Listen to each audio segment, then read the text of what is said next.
Heads of state and government began to arrive in Cuba in order to participate in the 21st summit of the Bolivarian Alliance for the Peoples of Our America People's Trade Treaty ALBA-TCP. Communities in the Brazilian state of Sergipe took to the streets to condemn the murder of suffocation at the hands of the police of an Afro-Descendant citizen. And also a rally near the United States Capitol in Washington, D.C. to demand the implementation of gun control measures after a mass shooting in a Texas elementary school.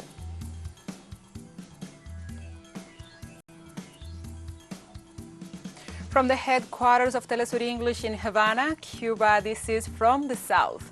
I'm your anchor, Gladys Quesada, and these are the news. We begin because on Thursday, the head of state and government began to arrive in Cuba in order to participate in the 21st summit of the Bolivarian Alliance for the Peoples of Our America People's Trade Treaty ALBA-TCP.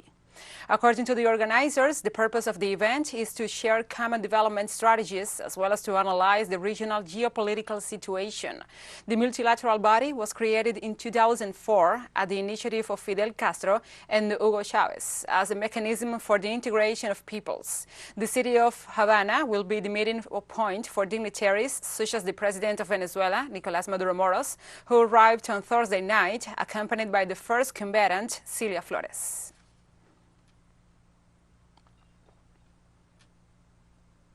And the National Registry of Colombia announced that all guarantees are in place for the development of the presidential elections, which will be accompanied by more than 27 international organizations. The registrar, Alexander Vega, stated that the 8th accredited international electoral observation missions will be able to give an impartial opinion amid concepts that will help the electoral process in the country, and emphasize that they will have biometric tools and other advanced software. For their part, authorities of the National Electoral Council urge political sectors that are developing a narrative of alleged electoral fraud to be responsible and not to generate a climate of opinion that could contribute to destabilizing the electoral environment.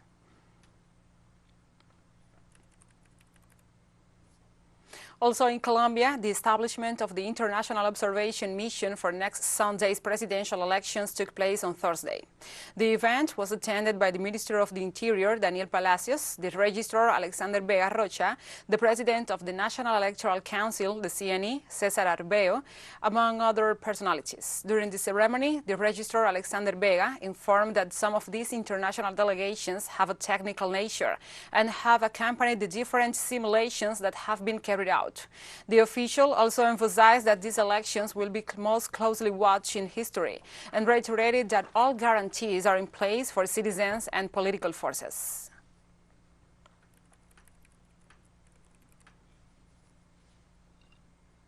The Vice President of Venezuela, Delcy Rodriguez, stated during her participation in the Eurasian Economic Forum that her country has a great exporting potential of multiple resources for the Eurasian Economic Union. During her speech, the Venezuelan diplomat emphasized that the natural resources the Bolivarian nation possesses to export to the different nations of the world include fruits, sea products, cocoa, meat, and other goods of the nation's agro-industry. On the other hand, the vice president highlighted the country increased its exports of non-traditional products by 76%. In this context, the Economic Commission for Latin America and the Caribbean reported that Caracas ranks 8th in Latin America and the Caribbean in terms of exports increase.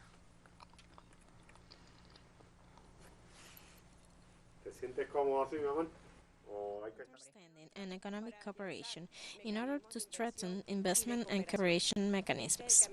This is the right path to be taken by the countries of the world that are far from the conflict. Understanding and dialogue should be the mechanisms for the resolution of any type of dispute. And in Mexico, more than 7,000 Haitian migrants waiting to cross into the United States are temporarily in asylum in the state of Nuevo León. The government provides asylum to these citizens who have temporary humanitarian visit card that authorizes them to stay in the country. Authorities detail that the migrants are housed in 10 shelters, rented houses, or on public roads, depending on the capacity of the shelters, since they do not have the necessary capacity to accommodate all of them.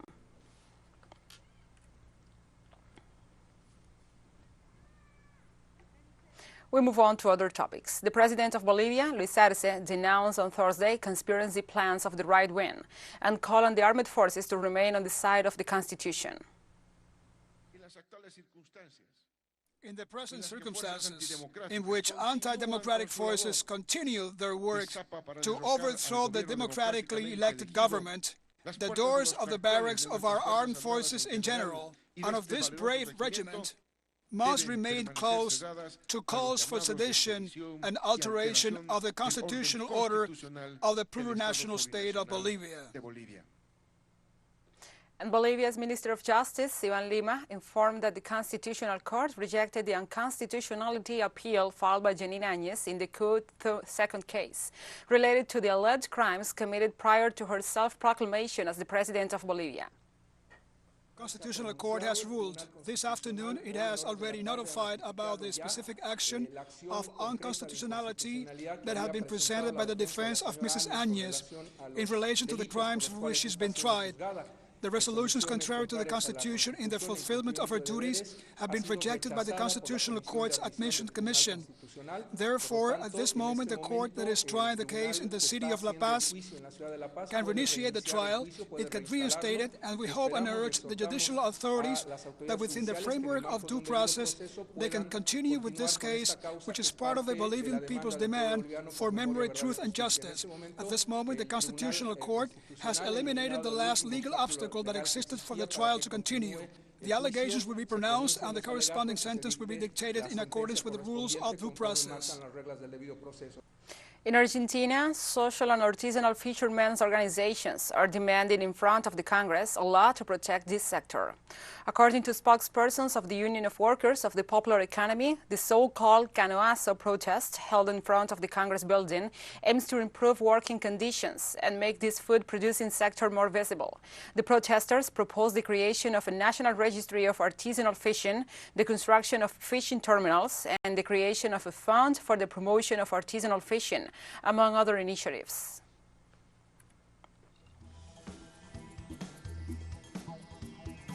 We'll take a short break now. Join us again after this.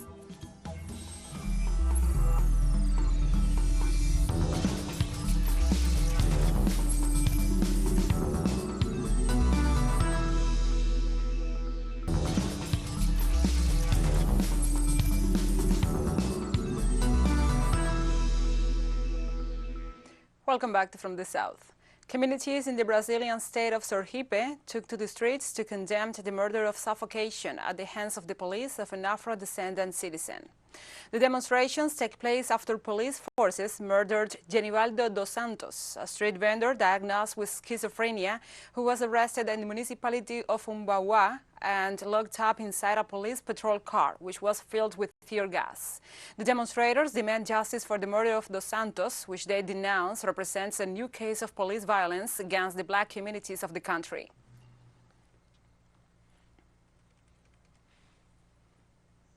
The Peruvian parliament approved a motion of censure against the Minister of Labor, Betsy Chavez.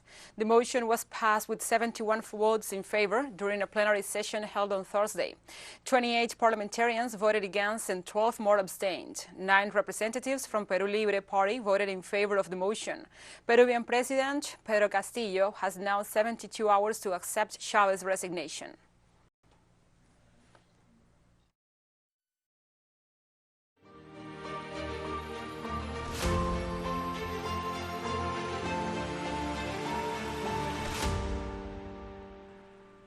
Now we move on to other topics. Russian President Vladimir Putin addressed via video conference the plenary session of the first Eurasian Economic Forum in Kyrgyzstan. The forum on the subject Eurasian economic integration in the area of global shifts, new investment opportunities, opened with the participation of more than 2,000 representatives.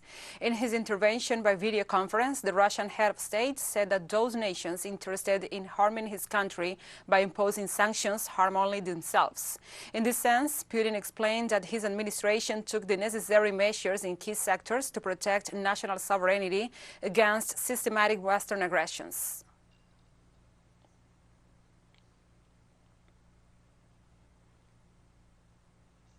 The government of Iran offered to host peace talks between Russia and Ukraine in the framework of the Russians' special military operation in the country. Iranian Foreign Minister Hossein Amir-Abdollahian told his Russian counterpart Sergei Lavrov that his country supports dialogue to resolve the conflict between the two nations. Officials stressed that Moscow's military operation in Ukraine was caused by the provocative actions of the United States and NATO.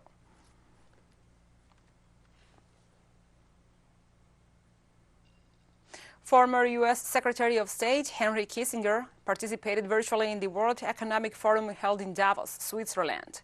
During his speech, Kissinger said that if Ukraine does not restart negotiations with Russia, it could have disastrous consequences for the long-term stability of Europe, and stressed that a peace agreement should be reached. The war as a peace settlement, but the nature of that peace settlement will determine whether the combatants remain permanent adversaries or whether it's possible to fit them into an international framework. About 8 years ago, when the idea of membership of Ukraine in NATO came up, I wrote an article in which I said that the ideal outcome would be if Ukraine could be constituted as a neutral kind of state, as a bridge between Russia and Europe. In the same context, Kissinger recommended a return to the pre-conflict status quo, at the same time that there should be no further escalation of the conflict.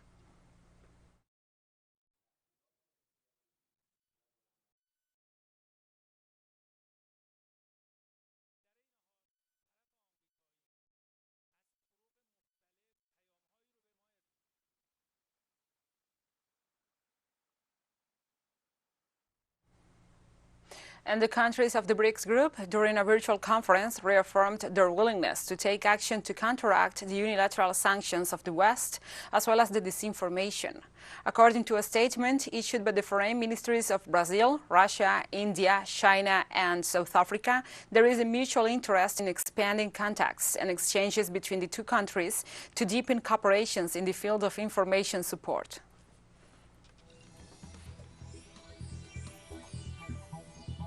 And we have more news coming up after a final short break, so stay with us.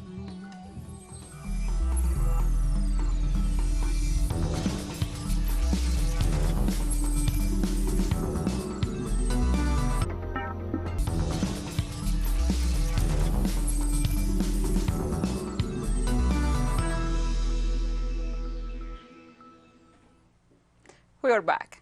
Social movements rallied near the United States Capitol in Washington, D.C. to demand the implementation of gun control measures. The demonstration took place 48 hours after the massacre that took the life of 19 children and 2 teachers in a Texas elementary school.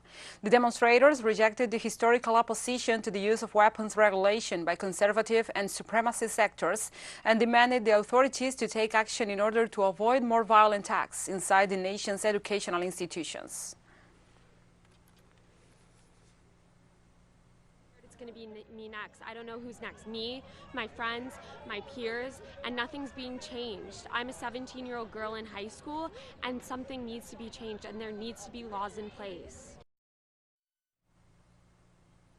And the United Nations Children's Fund, UNICEF, called on the world's governments to take action to ensure that schools are safe places for children. In a statement, UNICEF Executive Director Catherine Russell expressed her consternation over the recent massacre at an elementary school in Texas, United States. The High Representative sent her condolences to the families and loved ones of the victims, most of whom were children just under 10 years old.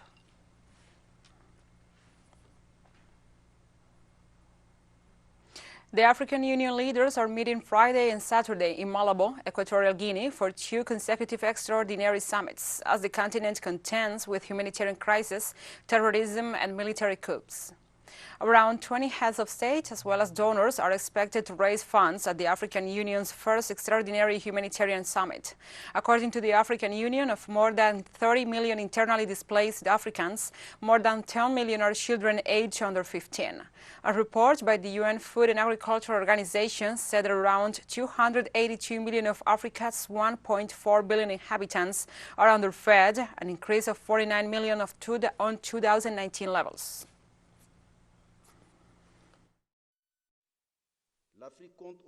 According to the data registered by humanitarian agencies, Africa today counts some 113 million people in need of food aid, of which 48 million are refugees, asylum seekers, and internally displaced persons.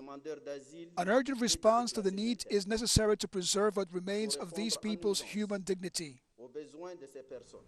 South Africa will need to spend $250 billion over the next 3 decades, closing down its coal-fired power plants and replacing them with green energy, according to a report released on the sidelines of the World Economic Forum. $125 billion of the total investment is needed to ramp up wind and solar power projects.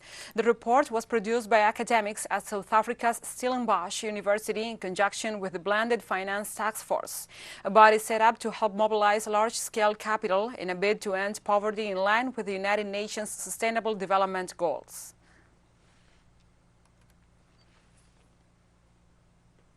And 11 newborn babies died in a hospital blaze in the western Senegalese city of Tiaoukane, the President Macky Sall reported on Thursday. The tragedy occurred at the main Abdou Aziz Hospital in the transport hub in Tiaoukane and was caused by a short circuit. The maternity unit was equipped to take care of 13 babies. In this context, President Macky Sall sacked his health minister, Abdoulaye Diouf Sarr, a government decree showed after the incident. Also, the head of state expressed his deepest condolences to the families and mothers of the 11 newborn babies. And likewise, World Health Organization Chief Tedros Ghebreyesus also sent his deepest condolences to the parents and families of the babies who lost their lives in the tragic event.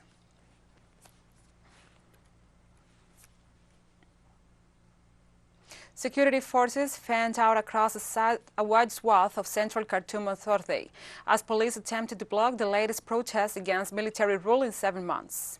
Thousands of protesters, the most seen in about 2 months, marched towards the presidential palace in downtown Khartoum, demonstrating for civilian leadership and against an October 25th military coup. Security forces blanketed the presidential neighborhoods around the protest route, amid tear gas at protesters, starting about 3.5 kilometers away from the palace.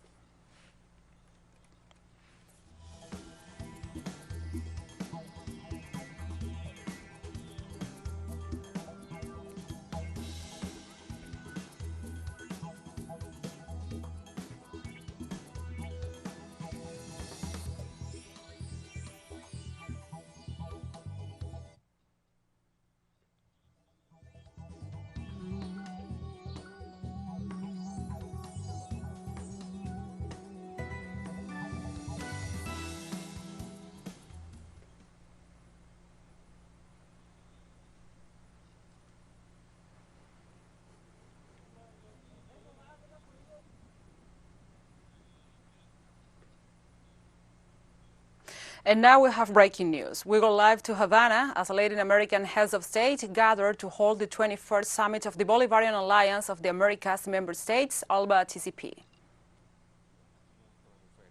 Son naciones de nuestro continente, por tanto deben ser invitadas, deben participar en ese encuentro regional. De lo contrario, no es una cumbre de las Américas, decía el mandatario mexicano. Latin American heads of state and other high top officials that rank top in the governments are arriving to Havana, to the venues where they will hold the 21st summit of ALBA-TCP, this alternative, the Bolivarian Alternative for the Americas. This is a fair organization founded by Hugo Chavez and also by Fidel Castro that is intended to organize, to join, to bring together all the Latin American countries under a fair premise of solidarity, cooperation, and also the retribution of values and the rescue of incoming values, the domestic values of the continent.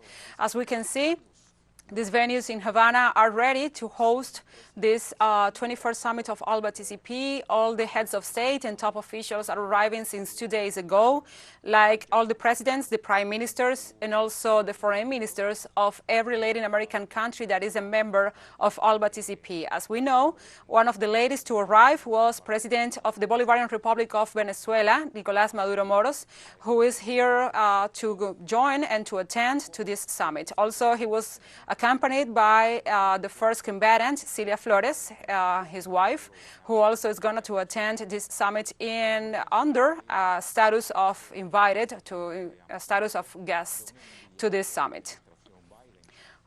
Entonces uno se pregunta, ¿asiste Bolsonaro a la cumbre de las Américas motu proprio, como se dice en latín, de buena voluntad, o fue? We were watching these live images of the summit, the 21st summit of ALBA-TCP. We will have more details in further emissions, but now we have come to the end of this news brief. Remember, you can find this and many other stories on our website at telesurenglish.net, and also join us on social media on Facebook, Twitter, Instagram, and Telegram. For TeleSUR English, I'm your anchor, Gladys Quesada. Thank you for watching.